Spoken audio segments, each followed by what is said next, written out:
Well, good morning, everyone. Thank you all for being here today. I am the Superintendent of Oakland Unified School District, Dr. Kyla Johnson-Trammell. We are so excited to have here today our Governor Gavin Newsom, and all our dignitaries who joined us this morning. I would like to give a special shout out to the Carl B. Monk Elementary School community and Principal Denise Burrows for opening up their doors and being so welcoming and gracious to us all, and all of the teachers who allowed us to come and visit the classroom, and the students just for being able to bring such joy to us all this morning. We are here today simply to just implore and model the importance of safety, both mask wearing and getting vaccinated. 2 days ago in Oakland, we successfully opened our doors in 80 of our district schools to over 35,000 students. And it filled me with such joy. As a parent myself, I think I was more excited than my son. My husband wanted to walk my son to school, and he was like, back it up. I'm in 8th grade. Go do you. I'm going to do me. But all the kids were filled with such joy. One of the pre-K teachers in one of our schools said that the first day of school was chaotic wonder, and that so many teachers and students were so happy to be in school.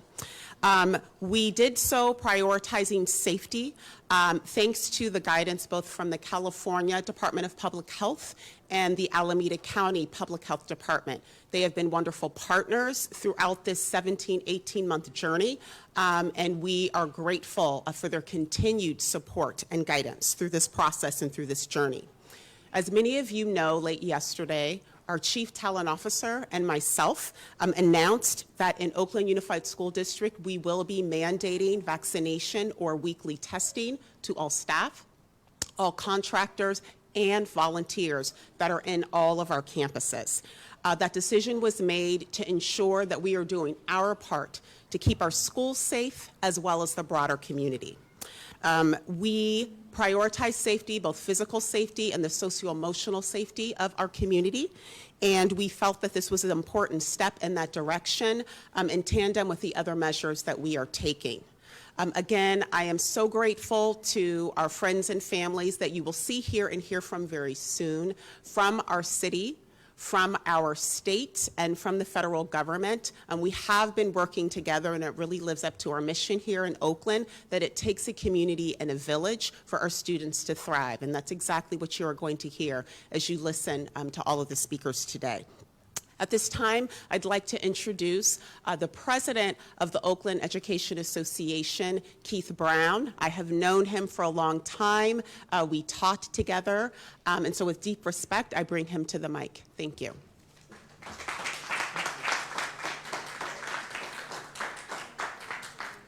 Good morning, everyone. Oakland educators, welcome Governor Gavin Newsom to the Carl Monk campus and to the Oakland Unified School District. All summer, Oakland educators have worked preparing for this moment, the first week of school, and we worked collaboratively with classified staff and administrators, and we worked focused on the safety of our students and families. We made sure that we had safety protocols in place, such as air filtration and ventilation, safety protocols, PPE, and the necessary safety supplies. Now, with this announcement, we have a very important layer of protection for our students in place. I encourage all who can to get vaccinated. Vaccines work, and they keep our students and communities safe. So we are here together because this is a collaborative effort. We are united for our students and community. Now I would like to welcome Alameda County Superintendent L.K. Monroe. Thank you.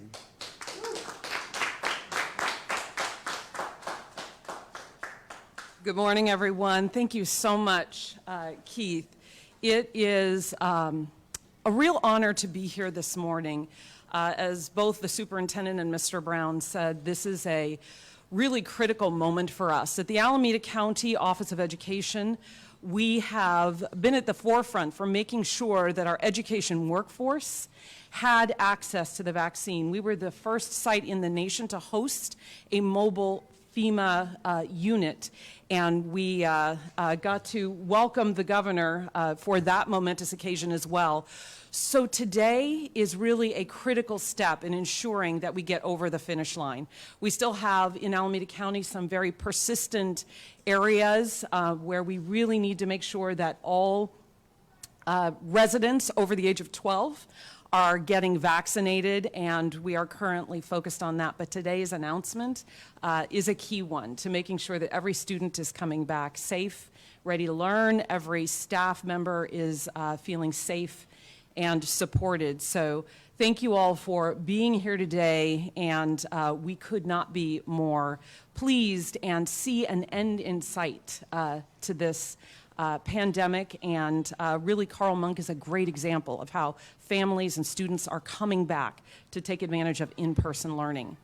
So with that, I have the honor of introducing the mayor of Oakland, who I can say is an authentic and committed partner to education, and she has really been at the forefront of supporting the children of this city and beyond. Libby Schaaf.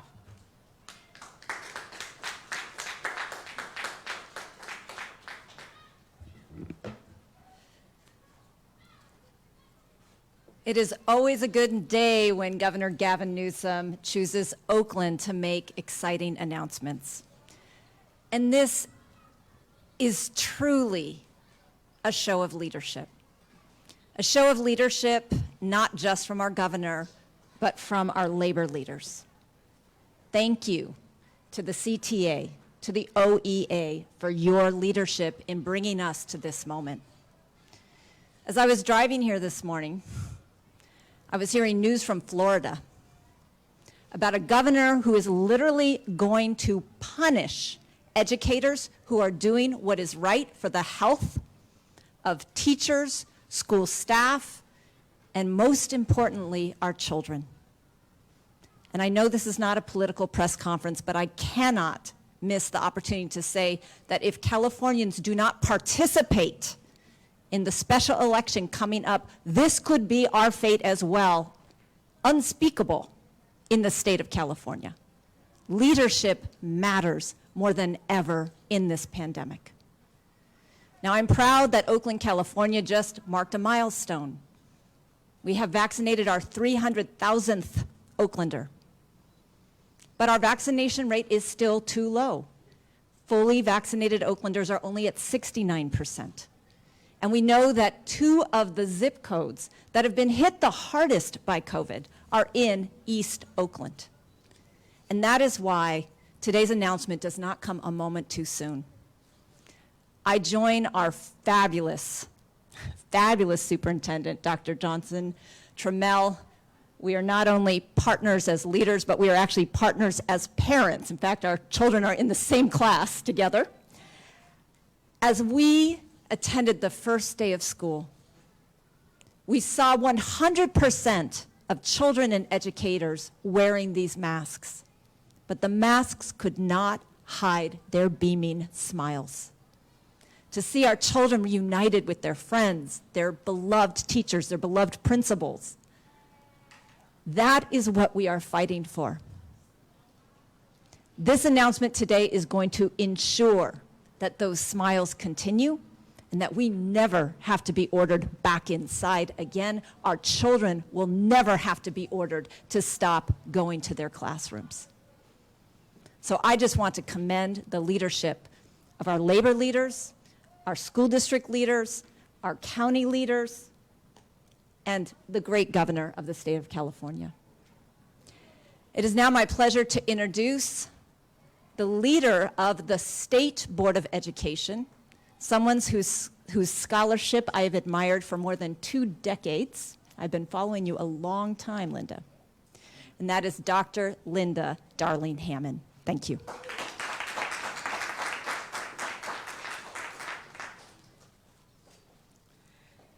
Thank you very much. This is a very good start to the school year, not only in Oakland, but across California where schools are opening.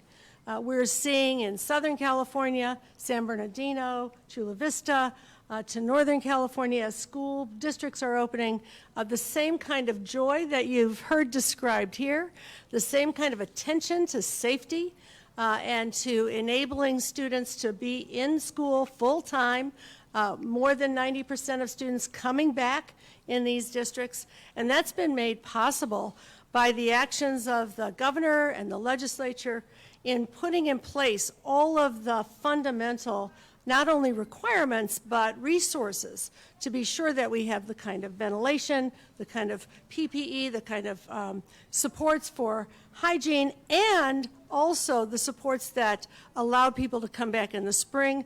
And 9 out of 10 California districts offered summer school because of the investments that were made last spring in a special session of the legislature, so that we've gotten kids back engaged, attached, enjoying school, making up for that time, and ready to be here all year long, every day.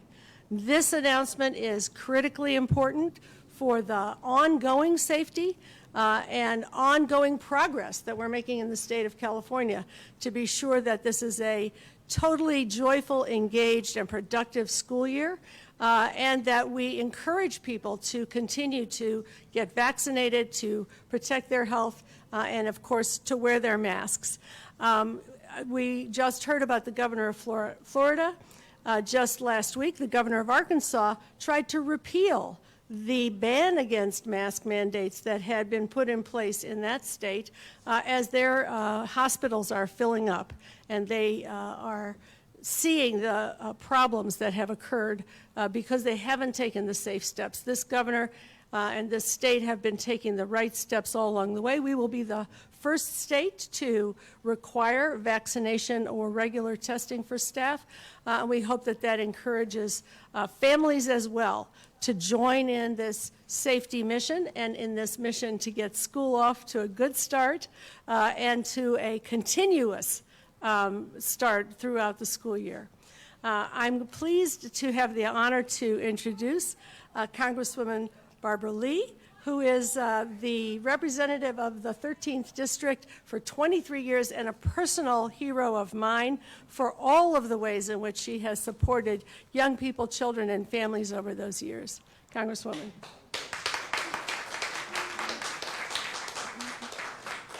Thank you so much. Good morning. Thank you, Linda, very much for that introduction. And let me just say to Governor Newsom, to our labor union leaders, our educators, the principal of this wonderful school, to Mayor Schaaf, to everyone here today, thank you. Now, I have had the opportunity in the last few weeks to visit states where the vaccination rates were very low, where there were no mask requirements. And I'm going to tell you, it frightened me, it scared me to death. And so I want to thank you for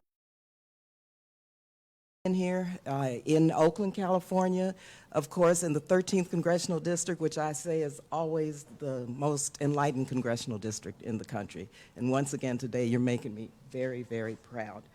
There is no denying that we're reaching yet another inflection point in the pandemic with the emergence of the Delta variant. The science shows that the Delta variant is highly transmissible and dangerous for those unvaccinated, including our children. It has also been made very clear over the last year that there is no substitute for in-person learning. Our children, especially children from low-income communities and our low-income children, they cannot afford to take steps backwards on their education after the difficult year that we just had, well, now a year and a half. While some states are ignoring this new public health challenge and even banning masks, can you imagine banning masks in school? California, thank God, is taking the necessary steps to protect our children. In Oakland, we just began opening our doors this week, and I'm so proud of our educators and our principals, our superintendents, for really allowing our children to come to school with safety measures in place. We need clear, responsible, and science-based safety measures that keep our children safe. And again, in Oakland, in the 13th Congressional District, thank you so much for this. Let's be clear. The best safety measure you can take is to get vaccinated. It's safe, it's effective, and it protects yourself and those around you. But in line with the CDC's guidance, masking up, consistent sanitizing, and social distance gives us even more added protection from COVID-19. Our children have endured so much over the last year. They need us to do the right thing and take every single safety precaution necessary to allow for a safe learning environment. It is our responsibility as adults to make their health and safety our top priority. As one of the greatest artists of all times, Marvin Gaye, reminded us, save the children. We must save the children. We know that the health of our children, neighbors, and communities depends on Governor Newsom's continued leadership. Governor Newsom has been a steadfast, and I mean steadfast, leader on behalf of all of Californians, working diligently, day and night to protect people's lives, and yes, their livelihoods, and to ensure that Californians thrive on the other side of this pandemic. I can think of no better person to lead us through this next challenge, and he's already doing this, than Governor Newsom. With that, I'd like to just bring forward and introduce once again to our community the leader of our great state, a friend, and he's a true fighter for all of Californians, Governor Gavin Newsom. And let me just thank you again for being here in the 13th Congressional District. Thank you, Congresswoman. Not many congresswomen would quote Marvin Gaye, so we appreciate you for that as well. Appreciate all of you for taking the time to be here. Mayor Schaaf, thank you. It's always wonderful to be back in your backyard. To all of the esteemed leaders behind me, thank you for your stewardship. Thank you for your devotion to the cause that unites us, and that's the essential importance we place on in-person instruction and the work that we have done in this state that I would argue is second to no other state in this country to make sure we do that safely and responsibly. This is a state that very proudly was among the first states in the country to mandate mask wearing in the public education system before this school year, before the CDC aligned with that standard, before the Academy of Pediatrics aligned with that strategy, and before the controversies that have subsequently ensued. We followed that up by looking more broadly at ways we can improve our efforts here in the state to keep people safe and the impacts that the community spread, particularly with the Delta, we're having in terms of our capacity to sustainably keep our schools open. By mandating, first state in the country to mandate all health workers receive a vaccination. The state of California, trying to lead by example, also asserted that we needed to do more and do better by becoming the first state in the country to require vaccine mandate, or at least verification, and or a testing requirement. We're now following up today to align our school strategy to the state strategy and become the first state in the country to require that all of our staff, not just teachers, credentialed staff, paraeducators, custodial staff, the bus drivers, folks that are critical to supporting the entire school ecosystem, also submit a verification of vaccination and or submit to weekly testing. We think this is the right thing to do, and we think this is a sustainable way to keeping our schools open and to address the #1 anxiety that parents like myself have. I have 4 young children, and that is knowing that the schools are doing everything in their power to keep our kids safe, to keep our kids healthy. And that's what we're doing here in the state of California. Now, we're doing that aided by an unprecedented amount of money that we're investing in our public education system, $124 billion investment this year, 123.9 to be exact. We're creating a brand new grade this year, TK for all, be fully implemented over the next few years, but we initiated that this year. We are supporting an effort that's long been promoted in this state, but it's never been achieved. That's after school for all California school children, fully implementing that with a commitment of $5 billion in the next 5 years to advance that cause. We are doing more for the health, not just physical health of our kids, but the mental health of our kids. 0 to 25, $4.3 billion the state is investing to support the screening and services and supports to address the critical issue of mental health for all of our children here in the state of California. $1.5 billion for special needs kids. I can go down a list of abundance. This state has never been more resourced in terms of supporting the academic and social-emotional needs of our children.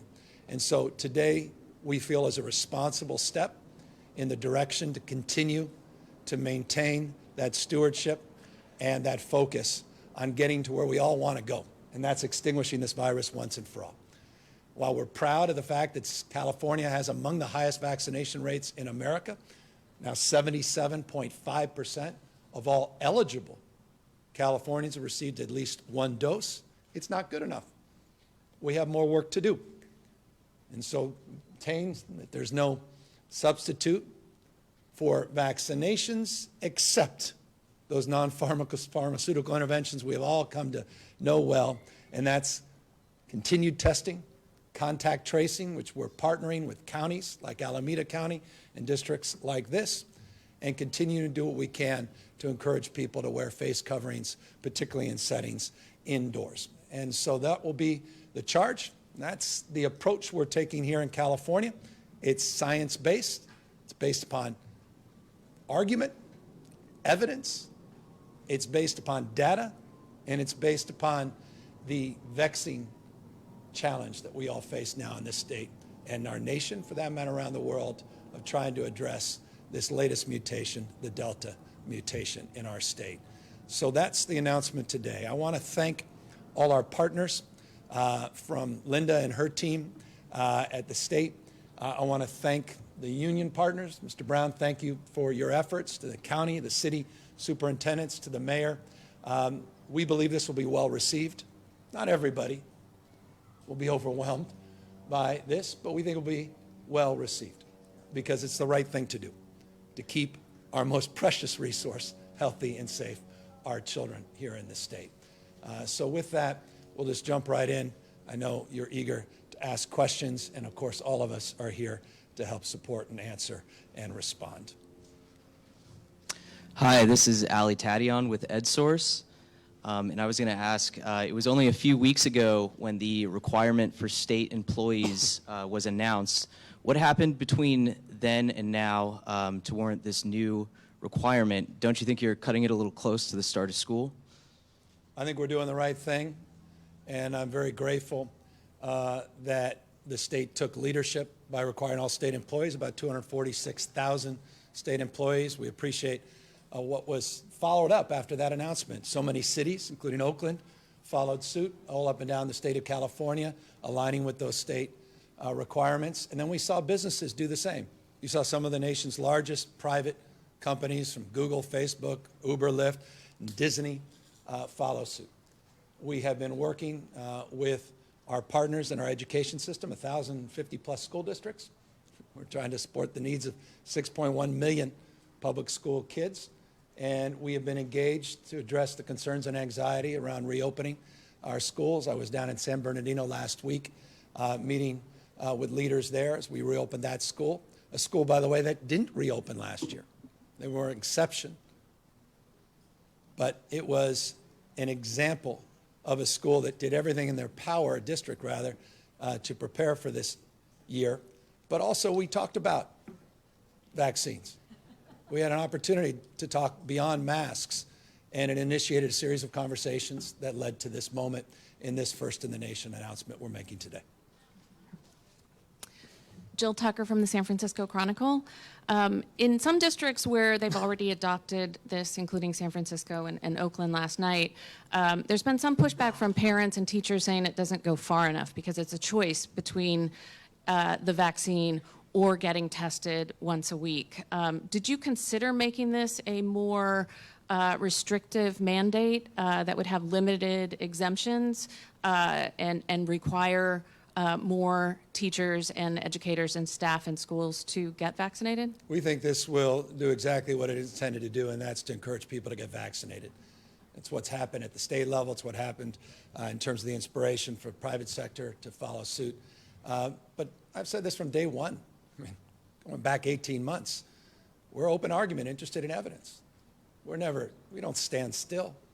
We maintain a flexible mindset about what's happening on the ground, the epidemiology, the nature of these variants. And by the way, Delta variant's not the only variant that we're monitoring. We have over a dozen variants and mutations that we have been battling against over the course of the last many months here in the state of California. Mindful there'll be more on the horizon, and on the consequence of that, we always maintain a willingness to consider next steps. But this is, we believe, the next appropriate step. It's at scale. We appreciate Oakland. Thank you for moving last night. We appreciate Long Beach. We appreciate LA, San Francisco. But there are 1,000+ other schools and districts in the state, or rather districts in the state, that we want to encourage along, and we believe that this will begin a process of significantly increasing vaccination rates across the spectrum and across the state. Hi, Victoria Colliver with Politico. So, Governor, can you tell us more about how this will be enforced? Will teachers be fired if they fail to comply? Well, it's the same way all the rules and regulations within the school system are enforced. We have an ed code, and there's progressive sanctions, and we don't distinguish this versus all the other rules and requirements. And so that rule book, that playbook is well defined in the state, and we're not concerned about that. We think we have enlightened leaders, people that recognize what's at stake, their own health, the health and safety of the children that they're serving. That's their mission, that's our mandate, and we're confident that we'll see compliance. Hi, Governor. Sophia Bolag here from the Sacramento Bee. I understand that the announcement today only applies to teachers and staff, but if the vaccine does receive FDA approval, would you support requiring students to get vaccinated in order to attend school? This is the announcement we're making today. We're the first to do a mask requirement in our public ed schools, among the first states, certainly among the first to move in this direction. We'll consider all options in the future. Forgive the redundancy of that response. I've maintained that for 18 months on the basis of the nature and change. There's nothing static about this virus. The one thing we have been from day one is humbled by it. And as a consequence of that, with that humility comes the responsibility to be vigilant. And vigilance demands considerations and reconsiderations. And as a consequence, we'll consider that if necessary, but we believe this is a meaningful first step. Governor Laura Anthony with ABC7 San Francisco. 2 days ago, we met underneath the overpass in Berkeley, and I asked specifically about mandates for vaccines for teachers, and you said that you would leave that to the individual districts, the 1,000+, and it was bargainable. I know you're not calling this a mandate, first of all. Secondly, what changed? Well, there are a lot of things we consider that I don't preview as we're considering them. And forgive me, process, trying to work to develop trust among our partners. We've been discussing this for some time. We want to develop a cadence of engagement and consideration. You got me cleaning up a homeless encampment in Berkeley, and that was the best response at the moment. I will assure you there's many things we're considering broadly in this state to keep people safe and protected. And I anticipate subsequent announcements over the course of weeks and over the course of the next few months in order to advance our efforts to extinguish this virus once and for all. But we engaged in robust conversations over the weekend, over the course of the last few days. We were able to land very confidently yesterday, and today we are formalizing this announcement. Good morning, Governor. I'm Melissa Colorado with NBC Bay Area News. More of a localized question here to Oakland. We've had a surge in homicides, armed robberies. I'm sure you heard what happened to former Senator Barbara Boxer recently. And just yesterday, the president of the Oakland Chinatown Chamber of Commerce said he sent a letter to your office, and he's asking you to declare a state of emergency here in Oakland and to deploy CHP officers to help OPD, and he's also asking for more state investigators. So my question to you is, Are you going to deploy CHP officers here to Oakland and declare a state of emergency? Well, we have 5 task forces, active task forces with the CHP, Department of Justice, and the county and local authorities. The mayor and I just had a conversation about a more formal request she has made of my office, and I told her she can count on that request being received.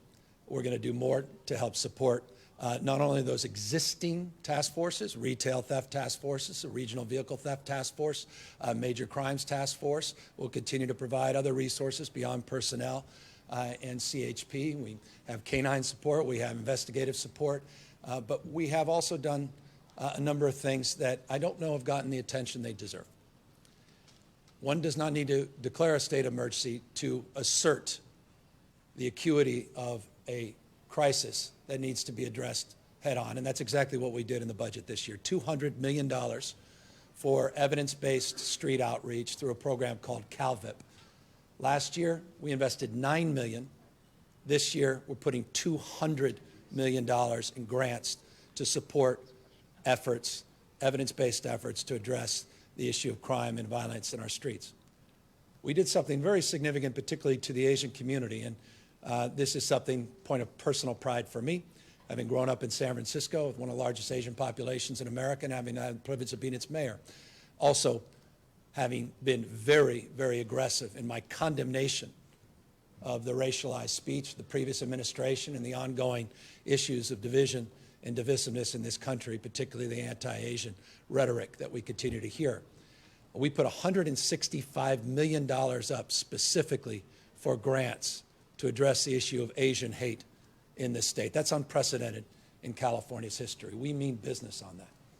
So we're going to hold folks accountable, continue to partner with local government. I'm grateful for the mayor's leadership and her assertiveness in terms of demanding more support from the state, which she will receive.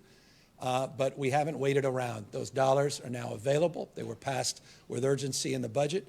And by the way, they're supplemented with an additional, and this is important, $50 million for security grants for cultural institutions.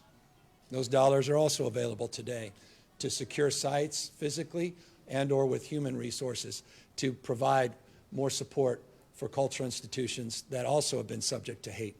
And so all of those supports are new, all those supports are available, and additional law enforcement support will be forthcoming into Oakland.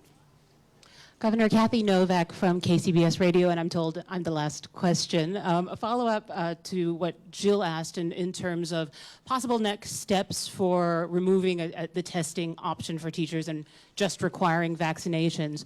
Do you have a threshold in mind for how many school staff would need to be vaccinated before you remove that testing option? Well, I want to give this a chance. We're just announcing this seconds ago. So let's give this an opportunity to work. Give me at least 24 hours, maybe more than that, a few weeks, and then we'll consider subsequent steps. Look, the vast majority, Mr. Brown can make this point himself, overwhelming majority of our teachers have been vaccinated. Overwhelming majority, not everybody.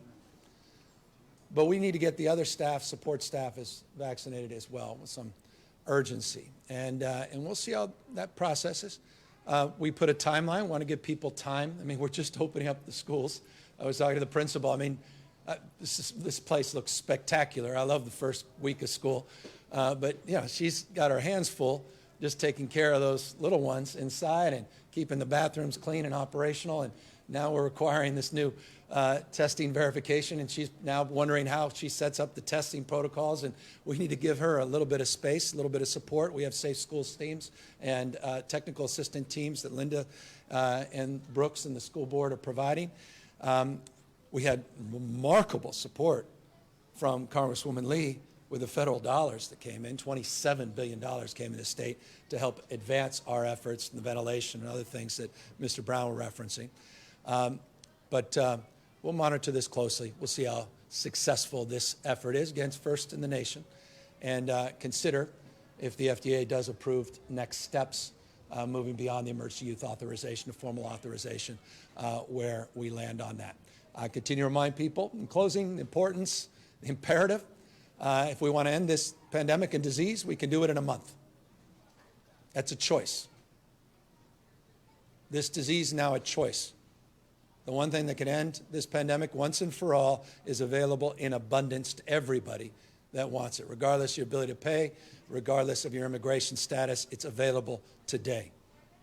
And that's a vaccine that will not only save your lives, but allow us to sustainably keep our kids back in in-person instruction, keep our economy moving, support our small businesses. I don't know that there's a more damn patriotic thing you can do on behalf of not only yourself, your community, but your fellow Americans than getting vaccinated. Encourage everybody to take advantage of that, what I would argue, responsibility, not just opportunity, that is available in abundance here in our state. Thank you all very much for the privilege of your time, and thank you, everybody, for helping get us to where we are today with this name.